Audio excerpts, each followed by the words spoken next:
아. 5시 반 기차였어요. 아, 5시 반 기차도 가끔 타시는군요. 거진 5시 반 기차를 아. 탔었어요. 네, 오늘은 좀 그나마 네, 오늘 타셨구나. 오후 외래라서 아. 작년 7월 백혈병 진단을 받은 희원이. 또래들이 이제 막 일어나 등교를 준비할 아침, 희원이는 치료를 위해 서울의 한 병원으로 향합니다. 포항 같은 경우는 어린이 아이들이 소아백혈병 치료할 수 있는 곳이 없으니까 네.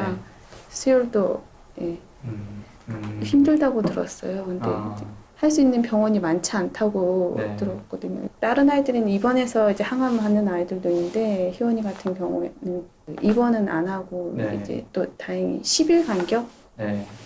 하게 돼서 다행히, 네네 네. 좀 띄엄띄엄 왔었어요. 아침 6시 반에 집에서 출발해 포항에서 병원까지 4시간. 걷기조차 힘든 희원이의 서울길은 다른 이들보다 더 험난하기만 합니다.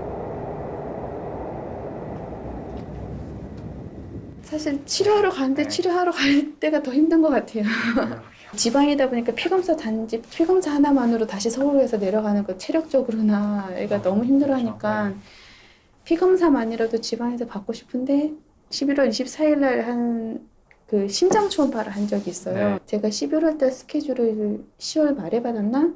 그래서 병원 이제 항암하는 날 하고 싶어서 여쭤봤더니 그게 안 된다고 하시더라고요. 그래서 목요일 날 와서 이제 금토 일요일까지 있고 이제 월화 항암을 받는 거였는데 혹시 초음파 시간을 바꿀 수 있습니까? 이랬더니 거의 내년 3, 4월이나 돼야지나 네, 밀려 있어가지고 스케줄이 안 맞더라고요. 근데 그날은 정말 딱 와서 기다렸다가 심장 초음파만 한 3, 40분, 30분 찍고 지방에 산다는 이유로 서울 사람들은 겪지 않아도 될 일들을 겪는 희원이네 가족. 일주일에 4일 집중항암 치료를 받는 시기엔 소아암 환자 숙소인 쉐어하우스에 묵습니다. 아침 7시까지, 7시 반, 한 7시까지 피를 먹어야 돼요. 포항에서 5시 40분 거를 타도 도착하면 한 8시쯤이거든요. 근데 어떤 항암은 그 방광보호제 같은 거 맞아야 되는데 그게 그 항암하기 3시간 전, 그리고 3시간 후, 그리고 6시간 후 이렇게 맞아야 돼서 어떤 날은 뭐 7시부터 와서 저녁 6시까지 간 적도 있었어요. 그럼 거의 아침, 점심, 저녁이 다 네. 염토도 좀 심하게 한번 해봤고 약간 또 한 번 하고 다시 올라서 한 번 하고 이렇게 해가지고 좀 심하게 한 번 했었고. 소아암은 완치율이 높지만 치료 기간이 길어 몸도 마음도 힘에 부칩니다. 친구들과 노는 게 한창 재밌을 나이, 희원이에겐 병원이 가장 친숙한 공간입니다. 치료를 위해 서울행을 택하는 건 소아암 환자뿐만이 아닙니다. 전남 완도 노화도에 사는 고수동 씨도 암 진단 후 서울의 한 병원에서 치료를 받고 있습니다. 올 3월에 연화곤란이라고 먹으면 좀씩 걸리고 토하시니까 이상해서 4월에 육지에 나와서 위내시경을 해봤죠. 광주에 오셨어요? 네, 광주에서. 위내시경을 하니까 식도암이라고. 광주에가 이제 없으니까 식도암을 수술할 수 있는 병원이, 대학병원이 없으니까 무조건 이제 서울로 와야 될 거고, 하려 하면은 서울로 와야겠다는 생각이 없어갖고, 그래서 서울로 온 게 됐죠. 가족 회의 거쳐서. 암투병 전 건장했던 고수동 씨 모습. 긴 암투병과 서울행에 자주 오르면서 체력은 더 급격히 떨어집니다.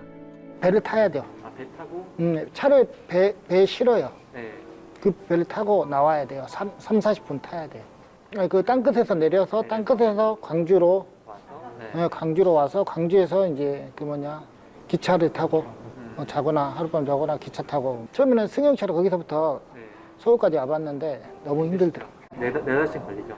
6-7시간. 또 환자가 있으니까 가다 쉬어야 돼. 치료 기간이 예상과는 달리 길어지면서 서울에 거처를 마련한 고수동 씨 가족. 식도암 수술이 15일이면 보통 끝난다고 하길래 그럴 줄 알고 뭐 3달, 4달 갈 줄을 이제 못하고 있었으니까 그래도 해야 되겠어. 살려야 되니까 그냥 방어국 계속 있는 거죠. 단기가 한 달짜리들도 있고 하루 이틀짜리도 있는데 고시텔이나 원룸텔은 있는데 한 35,000원에서 5만 원인데 너무 허름하고 같이 가족끼리 있기가 좀 불편하고 그래서 어쩔 수 없이 원룸이나 이렇게 투룸 같은 데를 단기로 이제 오래 있으니까 임대할 수밖에 없었죠. 110만 원짜리 있고 120만 원짜리 있고 해서 10만 원이 그 중개 수수료. 고수동 씨와 같이 지역에서 올라와 서울에서 치료받는 환자들이 많다 보니 서울과 경기도 대형병원 인근은 지역에서 치료를 받으러 올라온 환자들이 머무는 거대한 대기실입니다.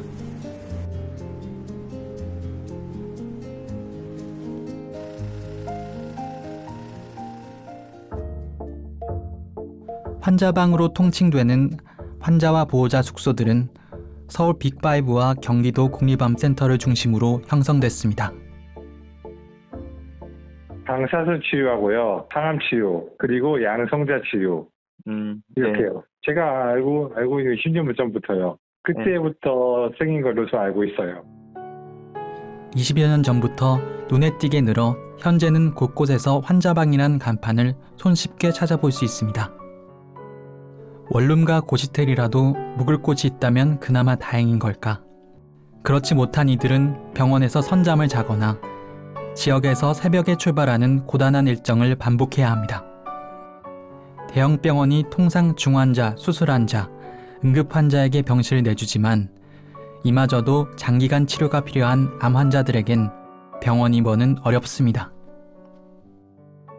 비수도권 환자들은 왜 사는 지역에서 치료를 받지 않고 체력 저하와 경제적 부담을 감내하며 서울 병원을 찾을까? 서울로 온 비수도권 암 환자 249명을 대상으로 온라인 설문조사를 진행했습니다. 응답자 중 94명이 암 관련 의료진이 부족하거나 부족한 것 같아서 26명은 최신 의료 장비를 이용할 수 없는 환경 때문에 지역 의료기관에서 치료받지 않는다고 답했습니다. 의료진과 의료시설이 부족하고 신뢰도가 낮다는 말로 집약됩니다. 첫 번째 의료진의 신뢰, 그다음에 병원의 규모, 그게 가장 높은 핵심 원인인 것 같고요. 암이라는 것은 암사 환자가 암이라는 진단을 받는 순간 암 환자에게 큰 정신적인 충격도 있지만 가족 보내줘도 충격이고요. 그래서 암하면 아직은 치료를 해야 된다. 그리고 치료에 대해서에 대한 많은 투입과 전문성이 요구된다는 인식들이 있잖아요. 희귀 난치성 질환일수록 갈 곳이 없다는 거예요. 서울로 올 수밖에 없고 사망률이 높다. 그럼 그분들의 갖고 있는 두려움은 더 큰 거죠. 그러니까 더 메이저를 올려오고. 해마다 비수도권에 사는 국내 사망 원인 1위 암 환자의 30%, 소암 환자는 70%가량이 수도권 대형 병원으로 향합니다. 이 이야기의 시작은 어디일까? 필수 의료 분야에서 젊은 의사 부족 현상이 심각해지고 있습니다. 지역별 격차도 심각합니다. 하지만 이들을 치료할 의사는 전국을 통틀어 70명도 되지 않습니다. 수술할 의사가 없어서 숨지는 일이 있었습니다.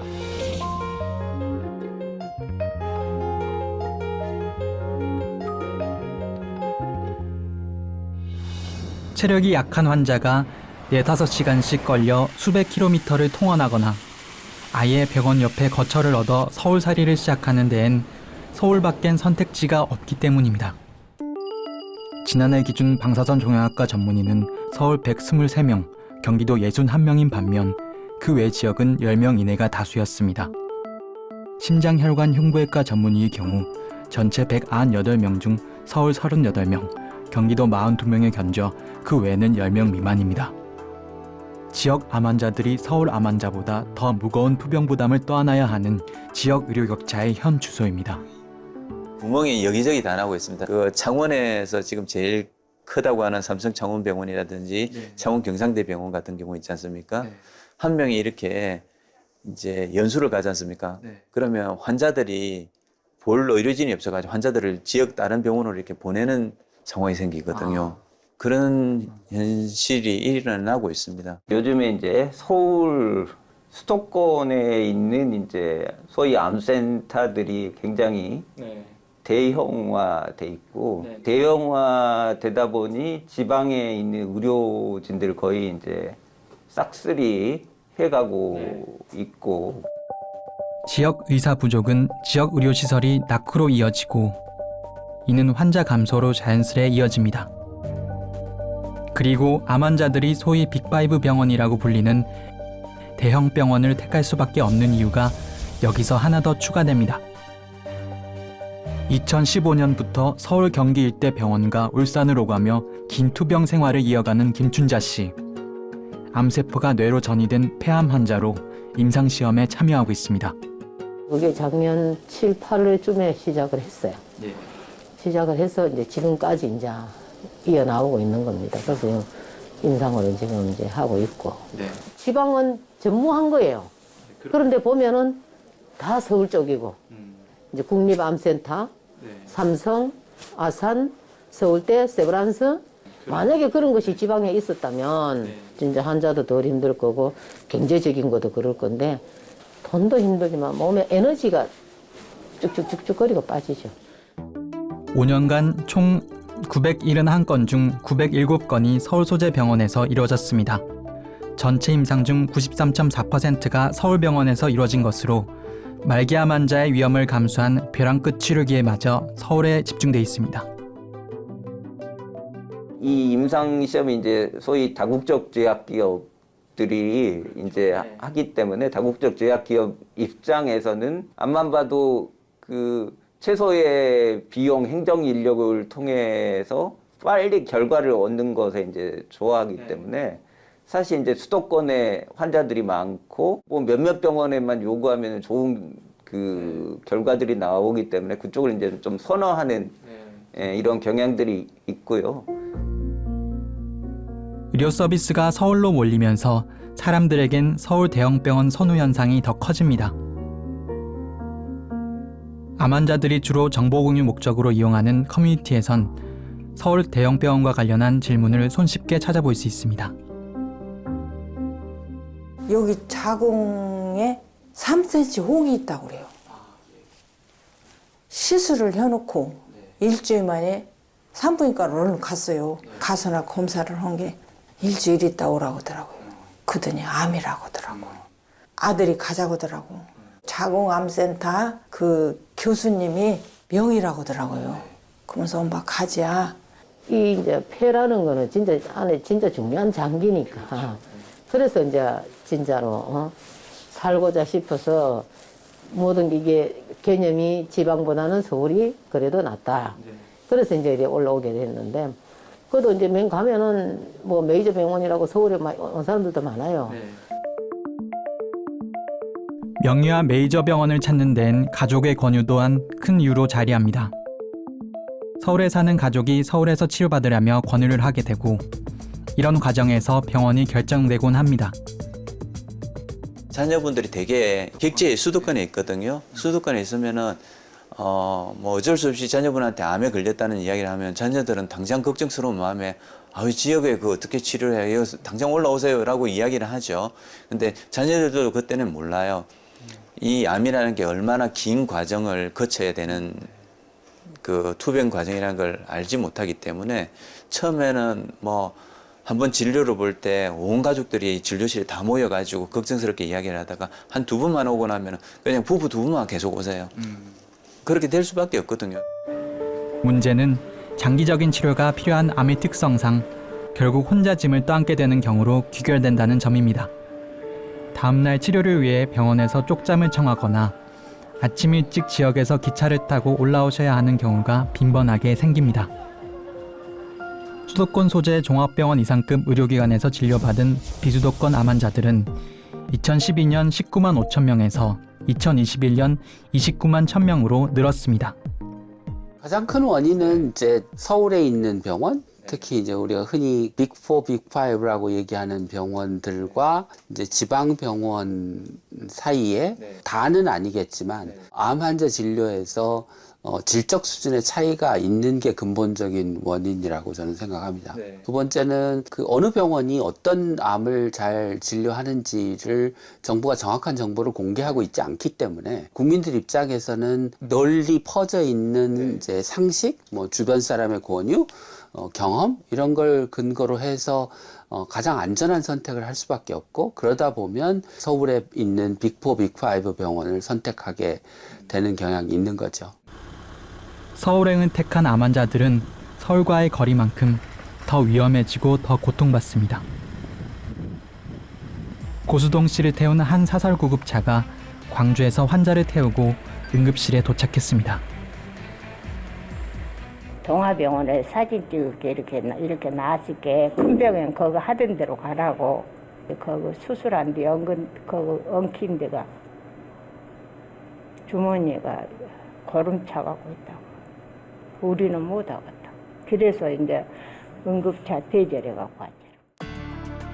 항암 치료 부작용을 겪더라도 지역 병원의 응급실에선 치료받기가 쉽지 않습니다. 한시가 급한 상황. 고수동 씨 가족은 전남 완도군 노화도 집에서 서울 강남의 병원까지 애태우며 달려왔습니다. 4시간 반인가 5시간인가 걸렸죠. 웅퉁웅퉁 뛰고 이제 거기서 이제 재고 혈압 재고 손 심박기 재고 그러고 이제 우리 보고 유원한실로 해남서 장려식 차를 치르라고 그러고, 또 지금 아들네 보고 엄마한테 잘하라 그런 말까지.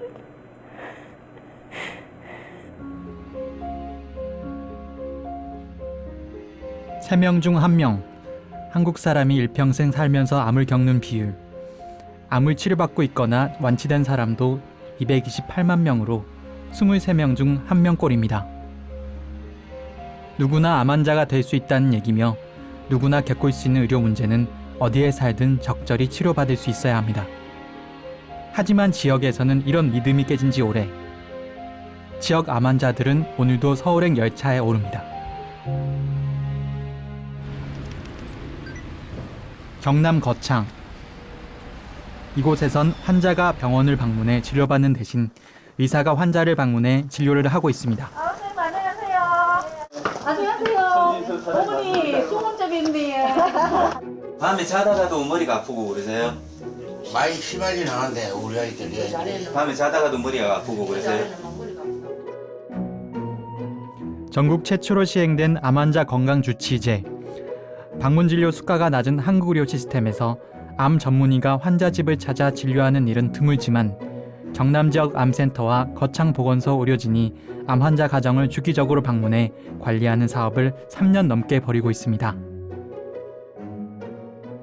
지역 병원들이 가지고 있는 최대의 장점, 제가 생각할 때는 접근성입니다. 이 접근성이 암 치료에서는 어떤 위력을 발휘하냐면은, 암 치료는 우리가 환자가 한 번으로 끝나는 게 아니거든요. 병원을 왔다 갔다 해야 되거든요. 항암제가 들어가고 나면은 부작용이 발생하고, 부작용이 발생 안 하더라도 또 다음 주기가 되면 또 가서 약을 맞아야 되고, 지역 주민들한테서 신뢰를 얻는 방법은 그 사람들한테 돌봄을 강화하는 거고, 접근성이 강한 우리가 강점이 있으니까 우리가 당신 옆에 있습니다라는 이런 슬로건, 이런 그 비전을 가지고 지역 주민들한테 먼저 다가가지고 그 사람한테 하면은 결국 거기에 대한 신뢰도를 얻게 되고, 그런 그분들이 저희 병원에 찾아오지 않을까라는 생각을 가지고 있거든요. 2019년부터 2021년 암 환자 301명이 시범 사업에 등록해 방문 진료를 받았습니다. 1차 의료기관인 보건소 의료진, 2차 의료기관인 공공병원, 3차 의료기관인 암센터 의료진이 한 팀으로 환자를 돌봅니다. 현실적으로 암센터 의사가 자주 방문을 할 수는 없는 탓에 환자에 대한 지속적인 관리는 거창군 보건진료소, 보건지소, 보건소가 주로 맡습니다.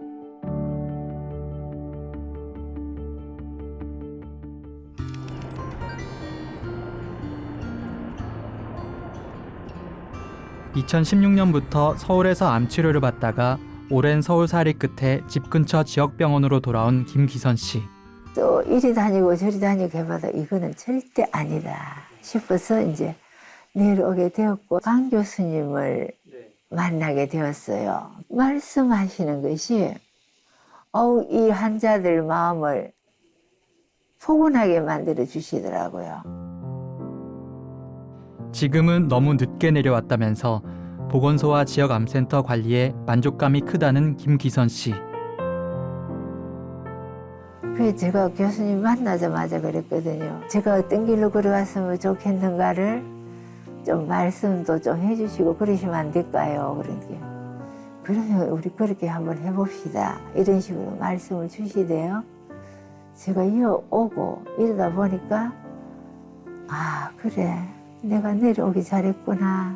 경제적인 문제든 또 모든 생활 여건이든 내가 참 내려오기 잘했구나. 지방에서 서울까지 오고 간다는 거는 정말로 그는 힘든 일이거든요. 예, 너무너무 힘들어요.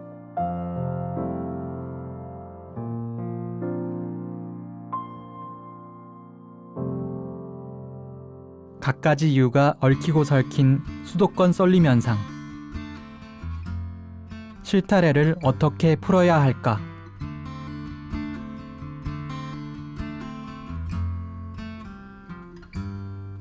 두경부암이나 뭐 소아의 백혈병 같은 거나 뭐 췌장암이나 또는 이식 수술이나 이런 것처럼 전국에 있는 모든 대학병원이 다 잘할 수 없고 환자 숫자가 적기 때문에 일부 소수의 병원에 환자가 몰리고 그런 병원들이 잘할 수밖에 없는 암과 뭐 위암, 유방암, 자궁경부암처럼 비교적 흔하고 지방에 있는 대학병원들도 잘할 수 있는 그런 암을 구분해서 기능 분담이 이루어져야 충분한 인력, 시설, 장비를 갖출 수 있고 환자도 거기에 몰리게 되고 그래야 진료의 수준이 올라가게 되는 거죠. 지금 지정된 지역암센터를 중심으로 거점화시키는 게 굉장히 중요한 전략이라고 생각을 합니다. 근데 이 부분은 딱 치료 부분이고요. 그러니까 그 전 단계에 해당하는 부분, 치료의 전 단계에 해당하는 진단 영역과 그리고 치료를 받으실 때도 보통 보면 암종마다 다르지만 최소 1년 이상, 2년 이상 지속적인 치료가 필요하고 항암 치료나 방사선 치료를 받을 때 중간중간 인터벌이 있어요. 회복기, 그 사후관리 그 기간에는 지역에 있는 병원을 활용할 필요가 있겠다. 보건복지부는 지난달 31일 필수 의료 지원 대책을 발표했습니다.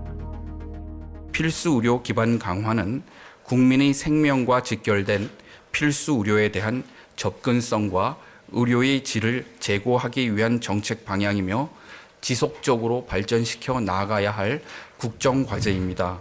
이번 대책은 필수 의료 기반을 강화하는 첫걸음이라고 할 수 있습니다. 의사 인력이 단박에 늘어나지 않을 거거든요. 지역과 수도권을 좀 연결해주고 해야지 진단부터 이 최종 그 회복 지원까지가 완결적으로 서로 협업을 통해 가지고 구현되는 체계가 될 거라고 생각합니다. 쏠림 현상 안에는 바람직한 쏠림이 있고 바람직하지 않은 쏠림이 있거든요.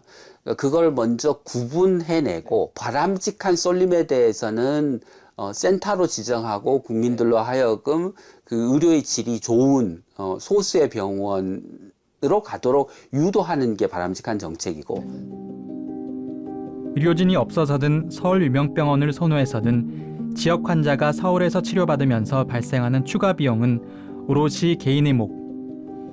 지역에 산다는 이유만으로 모든 고충을 개인이 떠맡고 있습니다.